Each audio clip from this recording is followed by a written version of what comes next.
दोस्तों इस बात को बड़ी ध्यान से सुनो और समझो। अगर तुम एक ऐसे इंसान बन चुके हो कि जो सुबह उठते ही फ़ोन पर हमला कर देता है, 2-4 घंटे फ़ोन चलाने के बाद भूख लगती है तो खा लेते हो, और खाना खाने के बाद तुम्हें फिर से आलस्य आता है तो तुम फिर से सो जाते हो, और जब सो के उठते हो तो फिर से रील स्क्रॉल करने लग जाते हो। और अगर रील्स पे किसी अट्रैक्शन के भूखे किस लड़की ने अपना शरीर दिखा दिया, तुम अपने आप को रोक नहीं पाते और अपना पूरा दिन बर्बाद कर लेते हो। सुनो मेरी बात, इस वीडियो को कोई नॉर्मल सेल्फ एम्प्लॉयमेंट वीडियो मत समझ लेना, क्योंकि मैं सिर्फ यहाँ पर एक वीडियो बनाने नहीं आया। मैं एक 20 साल का लड़का हूँ जो इन सब चीज़ों से हर रोज़ गुजर रहा है। लेकिन सबसे अच्छी बात यह है कि मुझे इन सब प्रॉब्लम्स का सॉल्यूशन मिल गया है। इसलिए इस वीडियो को पूरा देखना, क्योंकि मैं वीडियो में तुम्हारे 99% प्रॉब्लम को सोल्व कर दूंगा।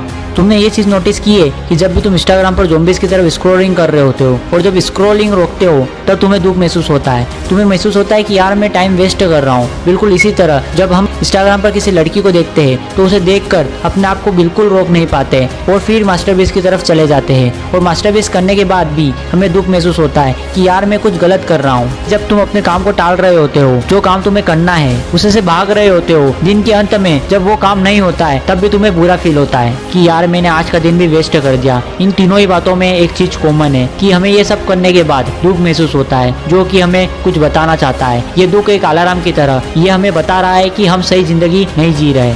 अब ध्यान से समझना, ये दुख हमेशा एक अलर्ट देता रहता है कि भाई तू सही नहीं जी रहा। लेकिन हमें जैसे ही दुख होता है या हमें लगता है कि दुख हो रहा है तो हमें सुख चाहिए और तुरंत वो चीजें करने लग जाते हैं जिन चीजों से हमें सुख मिलता है। बात मैंने अभी बोली है, मुझे नहीं पता है वो इसे पकड़ पाए हो या नहीं, इसलिए मैं इसको फिर से बोलता हूँ। जब जब आपको दुख होता है तो आपको ऐसा लगता है कि मुझे दुख इसलिए हो रहा है क्योंकि मेरे पास सुख नहीं है, इसलिए आप वो चीजें करने लग जाते हैं जिससे आपको कुछ सुख मिलता है। लेकिन सच्चाई तो ये, आपने दुख को हटाया नहीं, आपने सिर्फ सुख को लाया है। सुख का नशा कम पड़ता है, थोड़ा ढीला पड़ता है तो दुख वापस आ जाता है, क्योंकि मुझे ऐसा लगता है कि मेरे पास सुख ही नहीं, इसलिए आपने सिर्फ दुख के ऊपर सुख की चादर चढ़ा दी है। इस वीडियो पर 1K लाइक आते हैं तो मैं इसे और डिटेल में अगली वीडियो में समझाऊंगा। वो छोटा टारगेट रखा है, इसे पूरा करना भाइयों।